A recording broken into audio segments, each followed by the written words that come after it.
In this video, you are going to learn how to calculate the exact number of units that you need to order for a brand new product launch on Amazon. And this is a very simple and easy process, but there's a couple of very important things that sellers need to take into account before running through this. So first, if you're new to the channel, welcome. My name is Sumner Hobart. I'm a 7-figure Amazon seller, and every single week, my wife Allie and I put out tutorial style videos like this to help fellow sellers generate more profit with less stress on Amazon, Etsy, Walmart, and beyond. So if you're new, welcome. Consider subscribing to watch more videos. With that being said, let's get to it. So first things first, when you're launching a new product on Amazon, I highly encourage you to order at least 2 months worth of inventory. Now, I have a past video here on the channel where I cover all of the costs of Amazon and explain why it is very important to order 2 months worth of supply. But basically, to summarize, you want to make sure that you have enough inventory both to launch your product and to cover the lead time for the amount of time it takes for you to basically place a new order and for that inventory to get into Amazon. Basically, you don't want to run out of stock when you're launching a new product, so you want to make sure you have enough inventory to fund that. When you start selling on Amazon, in general, you want 2 months worth of inventory, okay? How do we know what 2 months worth of inventory is? Because it completely depends.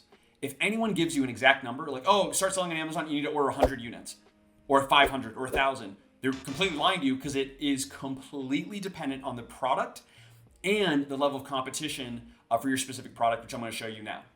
So, all right, once we know what product that we ultimately want to sell on Amazon, and we're trying to figure out how many to order with our supplier, what we're going to do is log into Amazon, and I'd recommend doing this in a Google Incognito browser.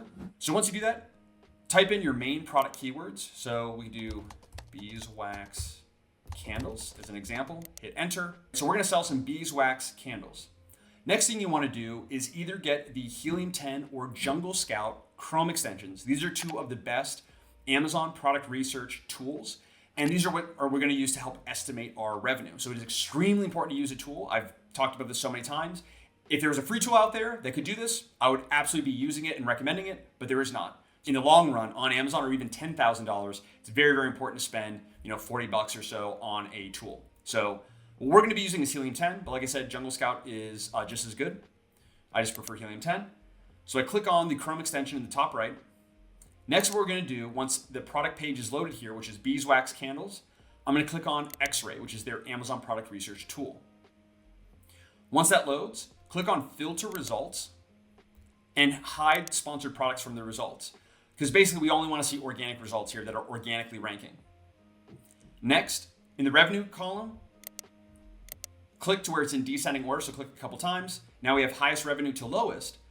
And basically what we're going to do is go through and we're going to try to figure out which product do we think is going to sell more than us and which product is going to sell low, and find that middle point, and that's going to help us estimate how much revenue we'll generate during our product launch. When you're launching a new product, this is a little tip, have a coupon on your listing. That is going to increase your conversion rate. We have a video on how to do that here on the channel. And then number 2 is set a lower price point as well. That's going to help you rank and be more competitive and increase that price point with time. So kind of keep that in mind. And starting off with 0 reviews or just 5-star reviews, with a very low number of reviews or even 0 reviews, think about what product you can realistically compete with.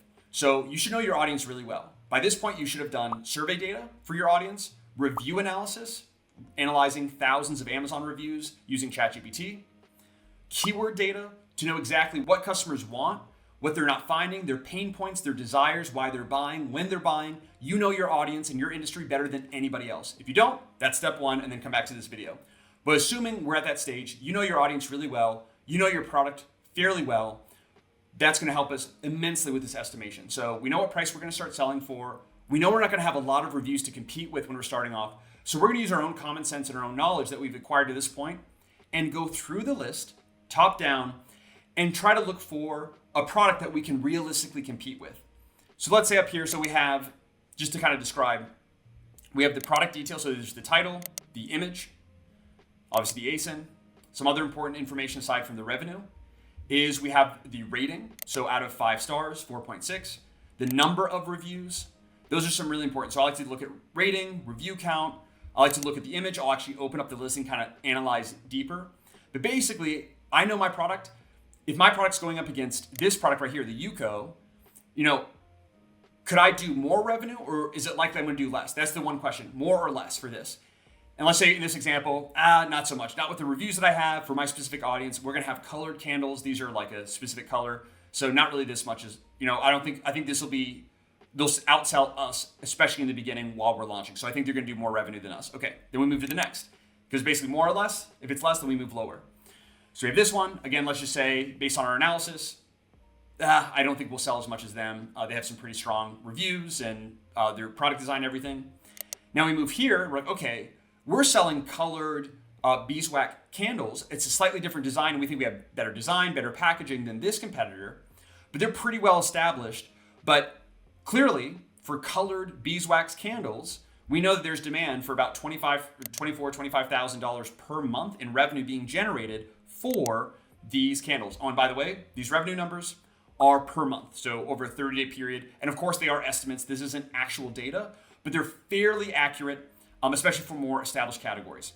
So we're gonna sell colored. So we're like, okay, this is a really strong listing. We're gonna sell colored as well, but we're not gonna have as many reviews or it's as strong. So I think we'll sell a little bit less than them.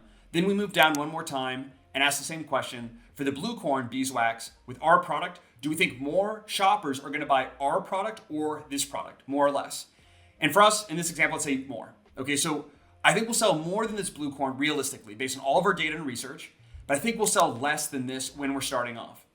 So that's the point that we wanna get to, is when we are in the middle between two sellers. So then what we do is immediately look at their revenue. So we can kind of realistically estimate, and again, this is all estimation. There's no way to know how many units you are going to sell until you launch your product. You also don't know, you can have all the data in the world. You have no idea if the market is actually going to accept your product. They're gonna buy it as much as expected until you start selling, period. If anyone tells you something different, they're lying to you, and that's part of the game with Amazon.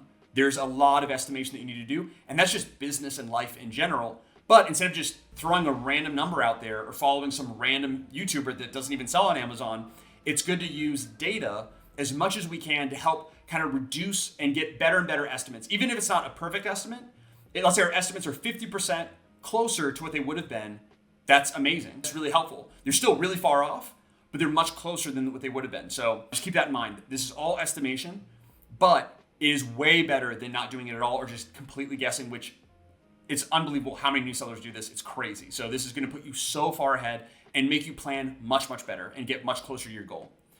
So we estimate we'll sell between 24,100 to 24,500. So maybe somewhere like 24.2, 24.3, somewhere in that range. What we can do is basically take these two numbers, add them together, and then divide by 2, just to find the average kind of between that. Because we think we'll sell more than them, less than them, so it's somewhere in the middle. So that's a good, okay, we now have an estimated revenue per month. So next thing, once we have that number, we have our estimated revenue per month. What you want to do is multiply that by 2, because we want 2 months worth, and then divide by the price point that you plan to sell starting off. Now, let's say you plan to start selling at a certain price. Within that 2 months, it's going to increase. What's the average of that? You start selling at, let's say, $20, you end at $30. So on average, your price was $25. Some of the time it was 20, it was 21, 22, and so on. But during that 2-month period, you estimate that your price point will be $25. So we take our number, multiply by 2 for 2 months, and then divide by the price. So that's the number of units to order with your supplier if you want 2 months worth of inventory to start with, okay, if that makes sense. So yeah, like I said, very, very simple. As you can see, very simple math and algebra. The key that I want to stress is you need to have a very, very clear understanding of your audience and your market before this. That's why it's so easy. Otherwise, you're going to sit here and be like, I have no idea, Sumner. And that's a really good indication because it shows that you don't know your audience as well as you probably should. And maybe you need to go back and not do product research, but do market research and understand the market and not just find a product that sells and just throw up and guess what it sells. So again, there's no way to know for sure, what it'll be, but you're going to use your best guess, your best estimate, use the data that you have and get started and then monitor your sales while you are starting to rank. Are you selling more than expected per day, less than expected per day? Keep on top of that to know when to reorder, or if you're like, hey, this product is a dud, it's selling okay, it's okay in profitability, but it's not going to be for the long term. We're just going to sell out and then move to another product, or sell out of this, make a variation that's better, and move on. Anyway, those are other videos that we have here on the channel, kind of talking about that later down the road. But I hope this helped you understand how many units to order. If you want to learn more about how to really dial in and know exactly every single cost associated with launching a new product on Amazon, from beginning all the way to product launch and reorders, then be sure to check out this video here on our channel. And hope you found this valuable. If If you have any questions, let me know in the comment section below. And as always, thanks so much for watching. God bless you and your business, and look forward to seeing you in the next one.